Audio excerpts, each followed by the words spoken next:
बिस्मिल्लाहिर्रहमानिर्रहीम, अस्सलाम वालेकुम। वेलकम टू पेज पे डॉक्स। मैं हूं आपका मेज़बान मोहम्मद अफजल। कैसे हैं आप लोग? खैर वाफियत से हैं?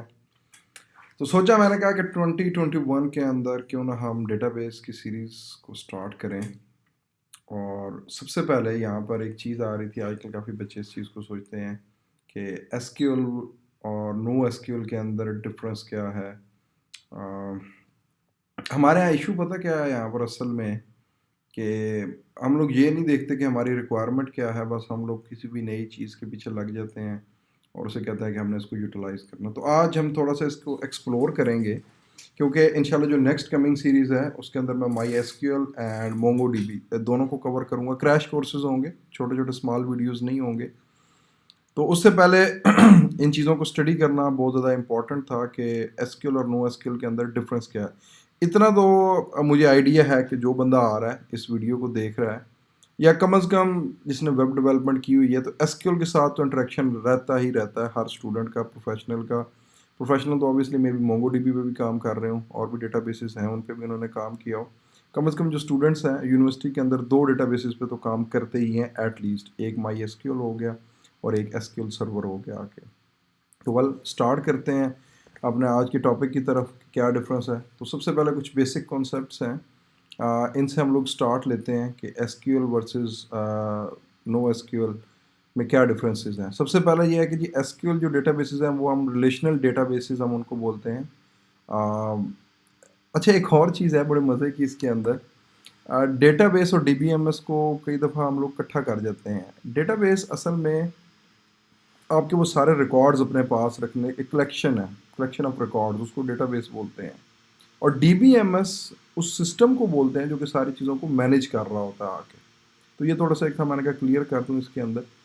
अच्छा जी, अब आ जाते हैं ज़ाहिर बात है एसक्यूएल आपके रिलेशनल डेटाबेसेस हैं जिनके अंदर हम लोग रिलेशंस बनाते हैं। अभी उसको भी हम डिस्कस करेंगे कि रिलेशंस किस तरीके से, ज़्यादा डीपली तो नहीं जाएंगे लेकिन ओवरऑल कवर करेंगे चीज़ों को। अच्छा, अब इसके अंदर आ जाते हैं कि जो आपके जब आप रिलेशनल डेटाबेस, या लेट्स सपोज मैं इस तरह एक बात करता हूँ, आप लोगों ने पढ़ा होगा डेटाबेसेस के अंदर यूनिवर्सिटीज़ के अंदर, या जो प्रोफेशनल डेवलपर्स हैं ऐप डेवलप करते हैं, तो सबसे पहले वो क्या करते हैं आके एक डेटाबेस को डिज़ाइन करते हैं। मतलब क्लाइंट से रिक्वायरमेंट ले रहे होते हैं, कापी पेंसिल नोट डाउन कर रहे होते हैं चीज़ों को। फिर उसके बाद वो एक डायग्राम बनाते हैं, डायग्राम बनाने के बाद जिस तरह उनको समझ लगती है नॉर्मलाइजेशन फॉर्म्स के अंदर वो कन्वर्ट करते हैं और एक डेटाबेस क्रिएट करते हैं। इसको बोलते हैं स्कीमा। उसके अंदर क्या करते हैं आप लोग, एंटिटीज़ जब आप डिफाइन कर लेते हैं वही आपके टेबल्स बन जाते हैं, फिर उनके आप एट्रीब्यूट्स डिफाइन करते हैं वही आपके कॉलम्स बन जाते हैं। तो एसक्यूएल वहाँ पर यूज़ होता है जहाँ पर आपको प्री डिफाइंड आइडिया हो कि हमने क्या चीज़ डेवलप करनी है, और उसके अंदर क्या क्या चीज़ें शामिल होंगी। एक हद तक आप उसको डिज़ाइन कर लेते हैं, थोड़ी बहुत चेंजेस की ज़रूरत पड़े तो वो कर ली जाती है। लेकिन जो आपका नो एसक्यूएल है, यहाँ पर यही सबसे बड़ा एडवांटेज है कि आपको प्री डिफाइंड स्कीमा नहीं यहाँ पर यूज़ करना पड़ता। मतलब आपने एप्लीकेशन तैयार कर रहे हैं, अभी आपकी रिक्वायरमेंट अनक्लियर है। अभी इंशाल्लाह आगे जो हम एग्जांपल्स करेंगे उसके अंदर मैं आपको गाइड करूँगा किस तरह से अनक्लियर होती हैं आके रिक्वायरमेंट्स। लेट्स सपोज आपको थोड़ा सा पता है कि जी राइट नाउ हमने यहाँ से डेटा कलेक्ट करना है, लेकिन फ्यूचर में भी चेंज हो जाए, तो सबसे बेस्ट जो वे है वो फिर नो एसक्यूएल आपका आ जाता है यहाँ पर। लेकिन अभी भी आपने प्रॉपर डिसीजन नहीं ले लेना कि नो एसक्यूएल बेस्ट है, काफ़ी सारी चीज़ें और भी इसके अंदर शामिल हाल है। उसके बाद एसक्यूएल के अंदर क्या होता है, आप लोग टेबल्स बनाते हैं, टेबल्स के अंदर कॉलम्स बनाते हैं, और कॉलम्स के अंदर जो रैकेट्स होते हैं उनको हम लोग रोज बोलते हैं। No SQL databases consist of documents होते हैं, यहाँ पर कोई भी टेबल का कॉन्सेप्ट नहीं है। मतलब आप एक डेटाबेस तैयार करते हैं, उसके अंदर आप डॉक्यूमेंट्स बनाते हैं, और डॉक्यूमेंट्स के अंदर आप कलेक्शंस रखते हैं। यहाँ पे एसक्यूएल के अंदर हम लोग रोज बोलते हैं, रैकेट बोलते हैं, यहाँ पर हम उसको कलेक्शन बोलते हैं जो कि स्ट्रक्चर्ड फॉर्मेट के अंदर होती हैं। सिंपल एग्जांपल जेसन को हम लोग एक ले लेते हैं आगे इसके अंदर, ठीक है जी। अब आ जाता है कि जी जो वेल डिज़ाइंड आपके डेटाबेसेस होते हैं ना, R D B M S SQL databases, वो डेटा रिडंडेंसी को मिनिमाइज करते हैं। मल्टीपल डेटाबेसेस, अब सॉरी मल्टीपल टेबल्स के अंदर जो डेटा होता है वो बड़े तरीके के अंदर स्टोर किया जाता है आके रिलेशंस बना के, ताकि डुप्लीकेशन ऑफ डेटा ना आ सके। फिर उसके बाद ख़ास तौर पे जो फाइनेंशियल ट्रांजैक्शंस हैं उनके लिए बहुत ज़बरदस्त है, क्योंकि जो R D B M S है वो ट्रांजैक्शंस प्रोवाइड करते हैं। ट्रांजैक्शंस में क्या होता है, लेट्स सपोज एक बंदा एक ब्रांच से पैसे विड्रॉल करवाने चला गया आके, और सेम बंदा या कोई उसका रिश्तेदार था वो पैसे डिपॉजिट करवाने सेम टाइम पे किसी और शहर के अंदर चला गया। अब होता क्या है कि जब एक बंदा पैसे विड्रॉ करवा रहा होता है तो डेटाबेस क्या करता है, उसको जो डीबीएमएस होता है उसको लॉक कर लेता है कि अब ये ट्रांजैक्शन परफॉर्म होने जा रही है, इस ड्यूरेशन के अंदर कोई दूसरा बंदा ट्रांजैक्शन ना परफॉर्म करें। नहीं तो होता क्या है, लेट्स सपोज सेम टाइम के ऊपर दोनों बंदे चले गए, अकाउंट के अंदर 1 लाख रुपया था, विड्रॉल वाले आदमी ने 25,000 रुपये की कमांड दे दी, सेम डेटा 1 लाख रुपए का दूसरे बैंक के जो डिपॉजिटर है, कैशियर है, उसके पास भी चला गया और उधर से 25,000 डिपॉजिट करवा दिए। अब होगा क्या आगे, लेट्स सपोज इसने कैश विड्रॉ कर लिया, 75,000 रुपये रह गए पीछे से, डेटाबेस में जाके सेव हो गया। उधर से दूसरी ट्रांजैक्शन आ गई, उसके पास डेटा कितना था जी, 1 लाख रुपया प्रीवियस बैलेंस प्लस 25,000 रुपया नया बैलेंस, 1,25,000। अब डेटाबेस ओवरराइट हो गया आके, या इस तरह कह लें कि वहाँ से 1,25,000 की ट्रांजैक्शन हुई, इधर से जो ही ओवरराइट हो गया 75,000 हो गया। अब दोनों केसेस में, एक केस में बैंक को नुकसान है, दूसरे केसेस में यूज़र को नुकसान है। तो होता क्या है कि ट्रांजैक्शंस में डेटा लॉक कर दिया जाता है आके, जब तक एक ट्रांजैक्शन कंप्लीट नहीं हो जाती उस वक्त तक कोई भी आदमी उस डेटे को एक्सेस नहीं कर सकता होता। बट इस नो एसक्यूएल के अंदर ये चीज़ नहीं आती, क्योंकि यहाँ पर एक तो रिलेशंस भी आपके डिफाइंड नहीं होते आके, और दूसरा यहाँ पर ट्रांजैक्शंस के लिए इसको यूज़ नहीं किया जाता। तो सो ये आप लोगों ने माइंड में रखनी है चीज़ें कि ट्रांजैक्शनल डेटाबेस, और जहाँ पर अपनी डेटा रिडंडेंसी को कंट्रोल करना है आके, तो वहाँ पर आपका RDBMS ही यूज़ होगा, अदरवाइज आप लोग नो एसक्यूएल को यूटिलाइज कर सकते हैं आके। अब हम इसकी एक एग्जांपल देखते हैं। ये हमारे पास एक साइड पे रिलेशनल है, दूसरी साइड पे नॉन रिलेशनल डेटाबेस पड़ा हुआ है। ये वर्डप्रेस का असल में एक स्केच उठाया गया है कि ब्लॉग पोस्ट है, ब्लॉग टैग्स हैं, ब्लॉग कमेंट्स हैं। तो क्या है कि ये आप अगर अपने लेफ़्ट साइड के ऊपर देखें तो आपको मुख्तलिफ टेबल्स मिलेंगे, blog post, blog tags and blog comments. अब इनके आपस में क्या बने हुए हैं, रिलेशंस बने हुए हैं। एक ब्लॉग पोस्ट आई है, उसके रिलेटेड जो भी टैग्स होंगे वो ब्लॉग टैग के टेबल के अंदर होंगे, including ID of blog post. फिर जो भी उस ब्लॉग पोस्ट के रिलेटेड कमेंट्स होंगे वो ब्लॉग कमेंट के टेबल के अंदर स्टोर हो रहे होंगे और उसकी आईडी के साथ लिंक होंगे। जब भी ज़रूरत होगी हम लोग उसको क्यूरी करेंगे और उठा लेंगे। लेकिन अगर हम सेम स्कीमा को इम्प्लीमेंट करें नॉन रिलेशनल डेटाबेस के अंदर, तो क्या होगा, ब्लॉग पोस्ट का एक डॉक्यूमेंट तैयार होगा, आप इसको एज अ रिकॉर्ड ले रहे हैं आगे, ठीक है जी। उसके अंदर सारे का सारा डेटा आपका स्टोर होगा, मल्टीपल टेबल्स के बजाय उस सेम एक डॉक्यूमेंट के अंदर स्टोर होगा। जो भी अल्ट्रेशन आपने करनी है वो उसी के अंदर ही होगी, चाहे आप उसके अंदर कमेंट्स हों, चाहे उसके अंदर टैग्स हों या ना हों, चाहे आप उसके अंदर 10-15 चीज़ों को और ऐड कर दें। तो ये आपका हो जाता है नॉन रिलेशनल डेटाबेस का स्ट्रक्चर, के इस तरीके से यहाँ पर डेटा एक ही डॉक्यूमेंट के अंदर हम लोग स्टोर कर रहे होते हैं। आगे जाके देखेंगे इनके बेनिफिट्स भी हैं, नुकसान भी हैं। अब ये इसका एक ओवरव्यू दिया गया कि लेट्स सपोज फिजिकल टेबल्स जो रिलेशनल डेटाबेस में वो किस तरीके से वर्क करते हैं। एक यूज़र इन्फो है, दूसरा एड्रेस इन्फो है। अब यूज़र इन्फो के अंदर क्या पड़ा हुआ है जी, फर्स्ट नेम है, लास्ट नेम है। फिर उसके बाद एड्रेस इन्फो के अंदर आ जाते हैं यहाँ पर सिटी, स्टेट, जिप और उसका जिप अंडरस्कोर आईडी है। अब आप अगर गौर से देखें तो जो भी जिप आईडी है वो यूज़र इन्फो के टेबल के अंदर पड़ा हुआ है, ये इसका रिकॉर्ड नंबर है। और दोनों को कंबाइन करेंगे, जब भी आपने डेटा फैच करना है आप क्या करेंगे, यूज़र इन्फो के टेबल को क्यूरी करेंगे और वहाँ से आप डेटा उठाएंगे। लेट्स सपोज मुझे अली का डेटा चाहिए, ठीक है जी, या मार्क का डेटा चाहिए। मार्क का डेटा चाहिए तो आप क्या करेगा, मार्क आज़ाद, आगे से फिर उसके बाद क्या करेगा, वहाँ से 2 से जाके उठा लेगा डेटा, उसका जो भी zip ID, zip code, whatever जो भी लोकेशन उसकी चाहिए वो मिल जाएगा। But on the other hand जो ग्रीन डॉक्यूमेंट आपको विजिबल हो रहा है आके, इसके अंदर क्या हो रहा है, आईडी 1, फर्स्ट नेम जो है उसका फ्रैंक है, last name Weagle, zip 94040 city, MV, state, CA, ये जेसन रिस्पॉन्स का डॉक्यूमेंट पड़ा हुआ है। को अलग अलग टेबल्स बनाने की इसके अंदर ज़रूरत हमें महसूस नहीं हुई, एक कंप्लीट डॉक्यूमेंट है। अब इसके अंदर चाहें तो लेट्स सपोज एक यूज़र के 5-7 चीज़ें एक्स्ट्रा भी हैं तो वो आप इधर कर सकते हैं, डॉक्यूमेंट के अंदर इंक्रीज़ कर सकते हैं। आपको नो एसक्यूएल डेटाबेस कुछ भी नहीं कहेगा। लेकिन रिलेशनल डेटाबेसेस के अंदर आप ये काम नहीं कर सकते, क्योंकि यहाँ पर आपके प्री डिफाइंड कॉलम्स बने हुए हैं, या आप इस तरह का ना प्री डिफाइंड स्कीमा डिज़ाइन हुआ है, तो आप उसमें छेड़छाड़ नहीं कर सकते। अब आ जाते हैं, ये इसका एक ब्रॉड ओवरव्यू या कंपैरिजन की हम बात करते हैं आके कि क्यूरी लैंग्वेज जिसमें एसक्यूएल है और उसमें नॉन डिक्लेरेटिव क्यूरी लैंग्वेज है। आप मतलब वो जेसन जिस तरह मैनिपुलेट किया जाता है उस तरीके से यूज़ होता है। अब एबिलिटी टू स्केल जो है ये वर्टिकल है और दूसरी साइड पे जो नो एसक्यूएल डेटाबेसेस है वो हॉरिजेंटली स्केलेबल है। आगे इसके लिए अगली स्लाइड के अंदर मैंने बड़ा क्लियरली बताया हुआ है कि ये इनमें डिफरेंस क्या है vertical scale and horizontal scale के अंदर। तो इसको हम आगे डिस्कस करेंगे। एग्जांपल्स में आ जाते हैं जी। RDBMS में ओरेकल है, पोस्टग्रेस है, माइक्रोसॉफ्ट एसक्यूएल सर्वर है, माई एसक्यूएल है।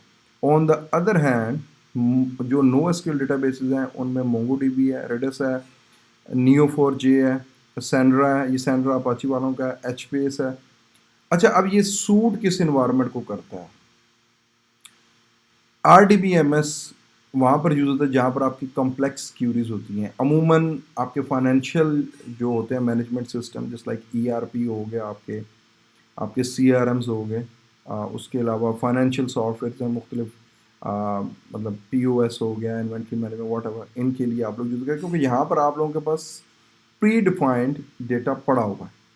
मतलब प्री डिफाइंड स्कीमाज हैं, आप उनको मैनिपुलेट कर सकते हैं क्योंकि यहाँ पर मल्टीपल डेटाबेसेस आपस में कंबाइन हो रहे होते हैं और data redundancy and consistency acid जिसको हम बोलते हैं उसका बड़ा ख्याल करना पड़ता है आके। नेक्स्ट जो आपका आ जाता है नो एसक्यूएल, ये कॉम्प्लेक्स क्यूरीज के लिए यूज़ नहीं किया जाता। इसकी एक एग्जांपल असल में यहाँ से इस तरह से निकलती है आके कि जो नो एसक्यूएल डेटाबेसेस का कॉन्सेप्ट आया था वो बिग डेटा से आया था। बिग डेटा में क्या होता है आके, जिस लाइक अगर गूगल की हम बात करें तो इन्होंने सर्च के रिजल्ट्स रखने हैं। अब उनमें रिलेशंस बन नहीं सकता आपका, तो उस वजह से मतलब कॉम्प्लेक्स क्यूरीज नहीं है। आप जस्ट कीवर्ड डालेंगे उसके हिसाब से जो भी रिजल्ट आएंगे वो निकाल के दे देगा आपको। फिर उसके बाद जी हिरारिकल डेटा स्टोरेज जिसके अंदर आ जाती हैं, वाल ये भी नेक्स्ट उसके अंदर कवर अप हो जाएगा आके। वेरिएशंस क्या है, जो one type with minor variations है, बट यहाँ पर जो आपका नो एसक्यूएल है मैंने डिफरेंट टाइप्स, इसके अंदर आप की वैल्यू स्टोर कर सकते हैं, डॉक्यूमेंट डेटाबेस है, ग्राफ डेटाबेस है, इनको यूज़ कर सकते हैं। जो ओरिजिनल RDBMS इंट्रोड्यूस हुए थे 1970s के अंदर हुए थे और सबसे पहले IBM ने इंट्रोड्यूस करवाया था।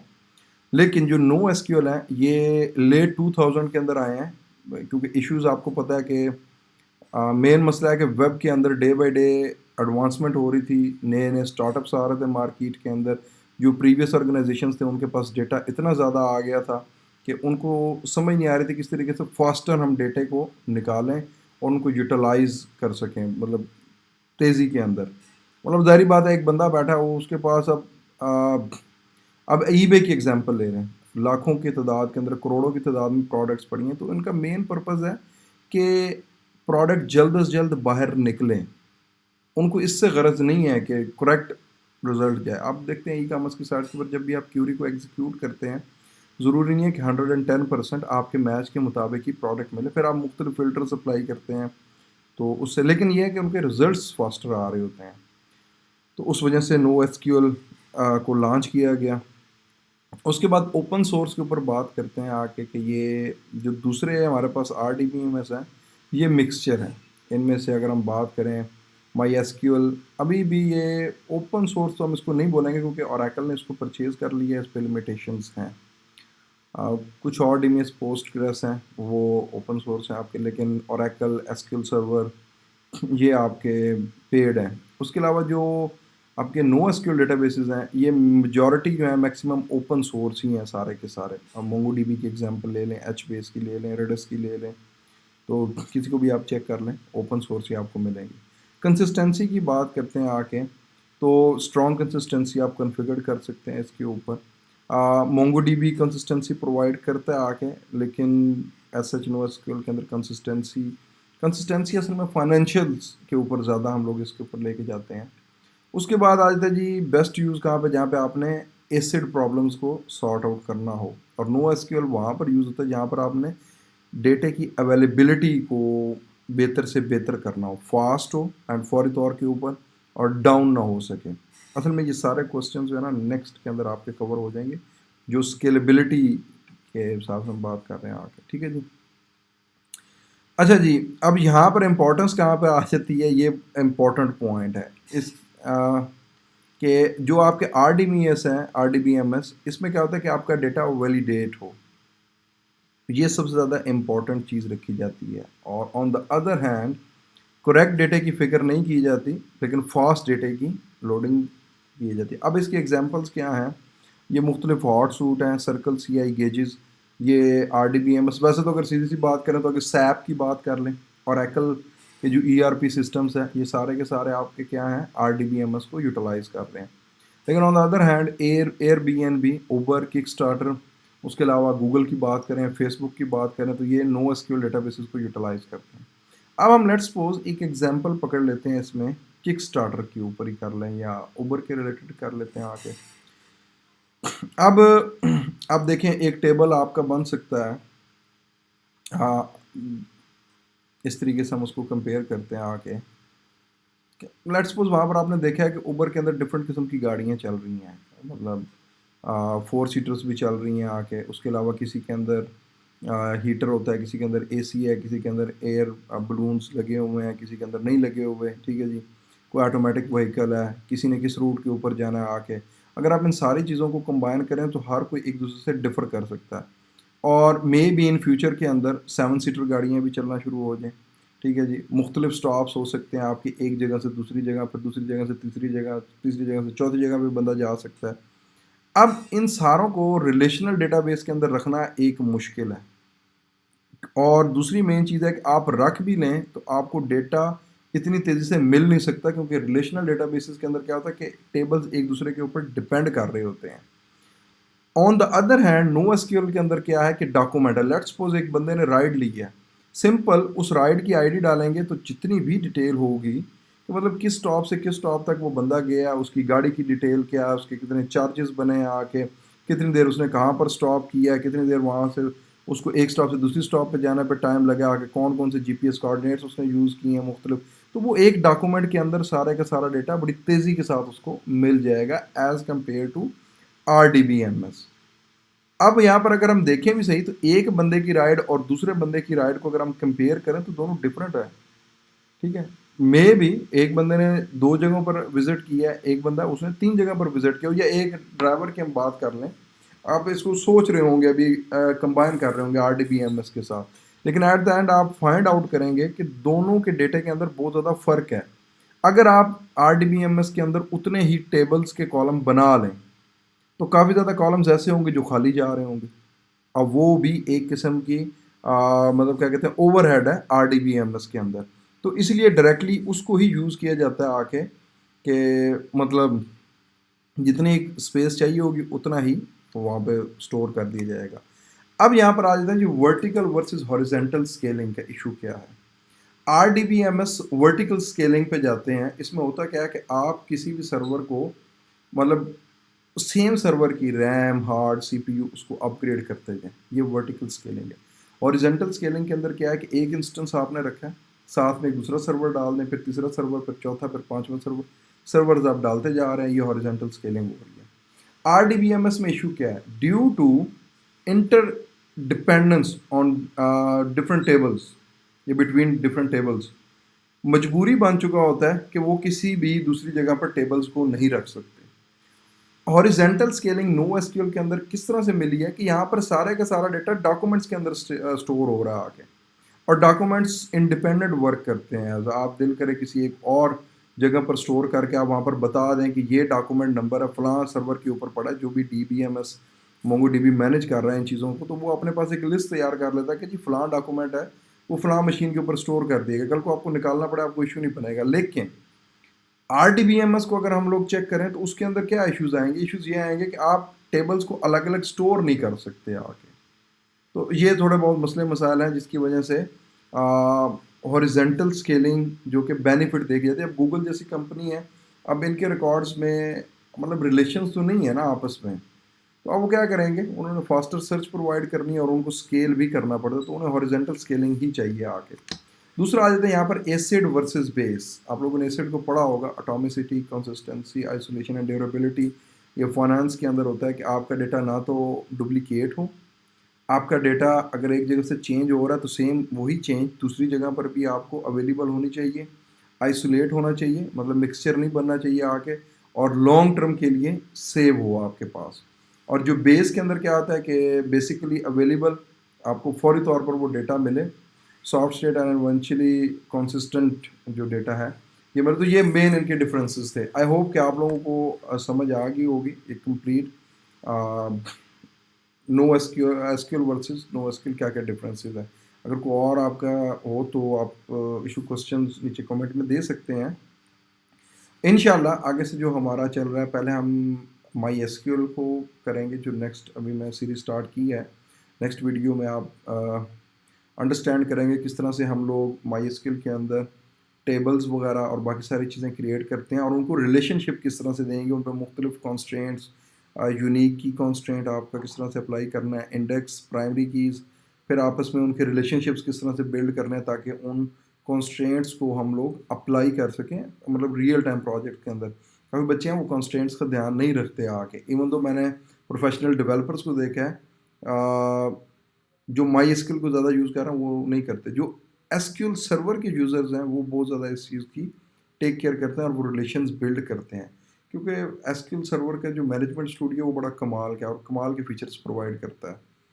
तो फिर उसके बाद हम लोग उसको करेंगे, फिर कुछ क्यूरीज जो बेसिक आती हैं वो हम करेंगे, फिर उसके बाद हम लोग मोंगो डीबी पे चले जाएंगे, मोंगो डीबी को अंडरस्टैंड करेंगे तो उसके अंदर किस तरीके से डेटाबेस वगैरह सारी चीज़ों को सेटअप किया जाता है, आगे फिर गो ऑन इस तरह करके हम मूव करते जाएंगे इंशाल्लाह। तो 4-5 वीडियोस जो बड़ी बड़ी होंगी उनके अंदर कवर अप कर लेंगे। तो उम्मीद है आप लोगों को ये आज के हमारा जो सेशन है पसंद आया होगा।